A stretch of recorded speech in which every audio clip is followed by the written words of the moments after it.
Assalamualaikum warahmatullahi wabarakatuh.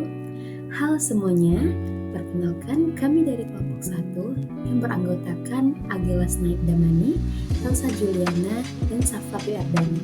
Di sini kami akan menjelaskan mengenai sejarah perkembangan pajak di Indonesia. Zaman kerajaan sebelum abad ke-17, pajak berupa upeti hasil bumi diberikan kepada raja sebagai tanda penghormatan dan imbalan keamanan. Ada juga pembebasan pajak pada program tertentu seperti tanah perdikat. Sultan Agung dari Mataram memperbaiki sistem administrasi pajak dengan membentuk Kadipaten. Hukum Majapahit, Utara, Manawa, dan Masasra menjadi pedoman pajak. Pada era VOC dan kolonial awal abad ke-17 sampai ke-18, VOC memungut pajak rumah, usaha, dan kepala keluarga terutama dari pedagang Tionghoa dan asing, tetapi membebaskan Batavia dan Maluku dari pajak. Pada masa kolonial Inggris pada tahun 1811 sampai 1816, Raffles mengenalkan Landgraf Stelsel pajak sewa tanah berbasis pendapatan petani yang menjadi cikal bakal pajak bumi dan bangunan. Menurut Wikipedia, pada masa penjajahan Belanda, petani dipaksa menanam tanaman ekspor seperti kopi dan tebu. Hasilnya harus diserahkan ke pemerintah sebagai bentuk pajak produktif. Sistem ini dikenal sebagai tanam paksa, dan baru berakhir saat Belanda mulai menerapkan kebijakan liberalisasi. Seiring berjalannya waktu, pemerintah kolonial mulai mengenalkan pajak yang lebih formal.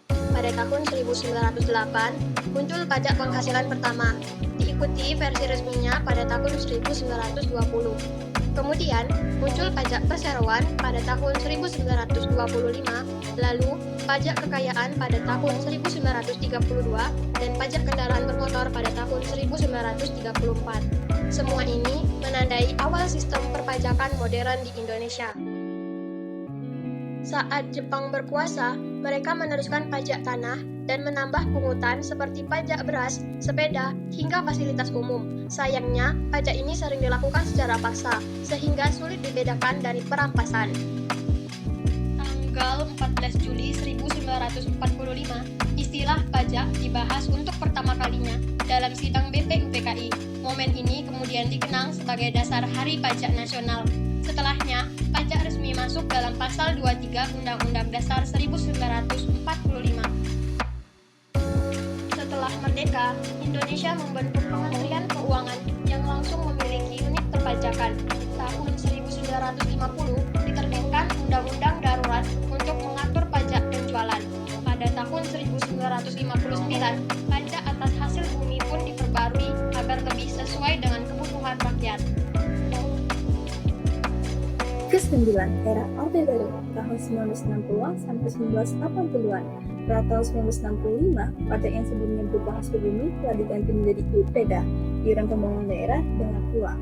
Pada 1967, sistem self-assessment mulai diperkenalkan. Yang lebih hebatnya lagi, tahun 1983 terjadi reformasi besar-besaran pada sistem perpajakan. Masuk ke era digitalisasi. Di era ini, pengenalan pajak elektronik mulai diperkenalkan seperti ISPT, e-registration, e-filing, e-billing, e-faktur, dan e-report. PPN Digital PNS pun mulai diberlakukan tahun 2020, dan mulai 2024 integrasi NIK NPWP diterapkan.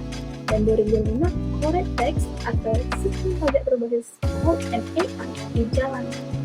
Kemudian UU HPP 2021 mengharmonisasi sistem pajak dan mulai menaikkan PPN menjadi 12% mulai tahun 2020.